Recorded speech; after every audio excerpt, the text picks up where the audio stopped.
Alright everyone, now it's time to talk about how Rumble has acquired Locals. Locals and Rumble have been rising up lately as considerable new tech sites. Now I realize that Rumble is not technically new tech. By the way, link in the description and down below for those of you watching on other platforms. I do use Rumble. I have 40,000 people following me there, so it's substantial.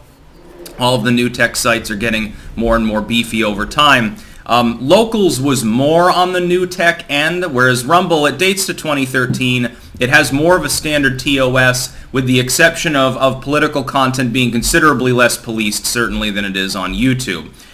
Really, at this point, part of me almost goes off into the new tech direction more because of algorithms and distortion than outright censorship. I'm beginning to think that for a lot of users, the real sticking point with YouTube, with Facebook, which has just rebranded itself as Beta. Oh, I mean Meta. Like, a lot of good that'll do. Boomer Book is now called Meta.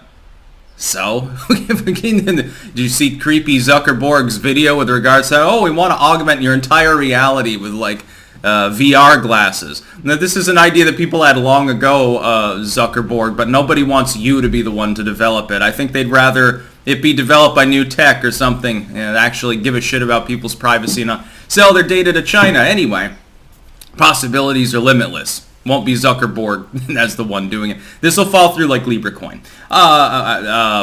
What you've got here, though, is Rumble basically absorbing a new tech site, which I find good. This will inevitably impact Rumble as a whole and make it even more free speechy. Again, I know that that's not technically new tech. They date to an earlier era. But it is alternative technology, number one. More innovative, number two.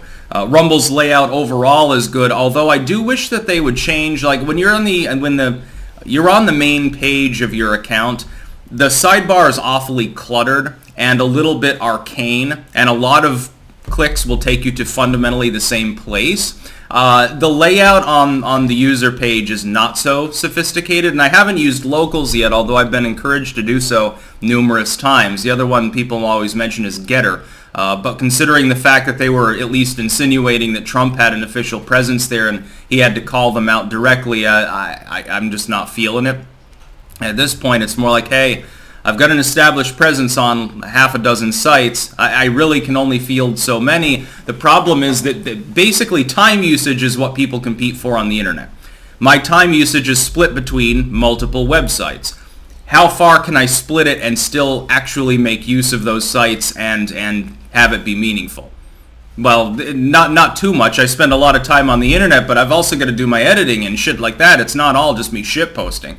Although it is fun, it's a form of amusement as well as a form of employ at this point. I get paid in part to troll people. Locals looks good from what I've seen of it. Again, not having an account there. People kept trying to get me on Telegram, and as soon as I looked in, there's like 3 parody accounts of me, one of which constantly posts like Nazi shit, I guess, and it's like, yeah, this website is playing with a full deck, considering that I contacted them about the problem and nothing was done. No thanks. If I'm going to be disrespected as a user, then there's no reason for me to actually bother using your site and helping make you money. That doesn't seem to be the case with sites like Rumble. Although I think there is another Styx-Hexenhammer account. Somebody long ago had placeholder accounts for me, but we sort of fell out of contact, but the accounts are still there in some cases. So, I can't take the usernames, which is why I'm Styx666 official on several sites, which works for me. It's easier to remember than Styx-Hexenhammer 666. A little bit easier to pronounce for people. Maybe he's done me a huge favor by taking the official username. I'm excited about this. Again, I am on Rumble. And so every day, 2 exclusives are going there, along with BitChute, Odyssey, and Minds.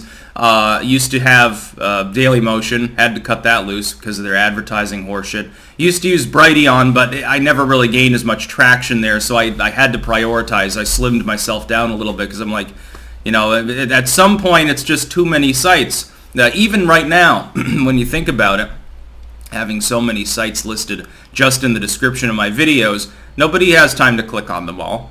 So if you scan through it, and the ones at the top probably get a little bit more attention, like the merch page or something, or whatever I happen to link for the video, and then the attention span falters after, unless their mind gets triggered by seeing something they probably already use. Like, oh yeah, I use Minds. I've got an account there. Oh, that's cool. I'll check it out. That's not common though. I'm trying to attract new blood to these sites. Interchangeably too. I've been asked over and over, which ones are the best? Which ones do you want to use most?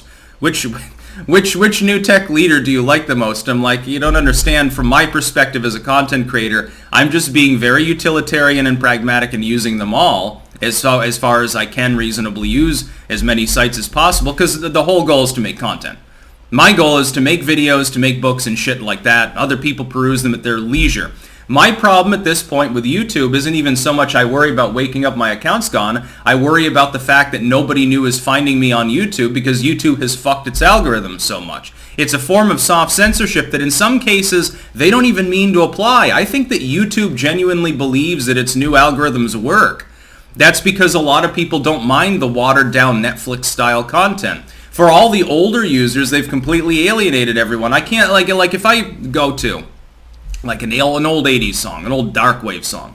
It used to be I could go to that song and I could sit there and I didn't even need to use a playlist because it would go from one old 80s song to another. And it might meander off into some, 70s post-punk, maybe a grunge song, but it would stay in that general corpus. It's going to play music. It's not going to play anything else. Now the next video up might be a Fox News interview or something from Fleetwood Mac, or it might be a write-up of Faces of Death for all I know. It could be anything under the sun. Oh, here's a video about puppies. Oh, here's a video about kittens. Okay, here's a stripper. That's how YouTube's algorithm works. No other site does that, except Facebook. Facebook now getting even more creepy and wonky. So yeah, I'm very, very excited about this. Rumble has done good thing, and I'm glad to be part of it. So you should join me there. You should also join me on all other new tech sites, because keep in mind, I make exclusive content there. Also, I have Substack. I do write-ups once in a while. Don't worry, I promised people that I would restrain myself and not flood their inboxes, so I only do like an article or two a month. So it is sporadic. Already almost 4,500 people following me there, so not bad for making, 20, 25 articles total. That's about all. Peace out.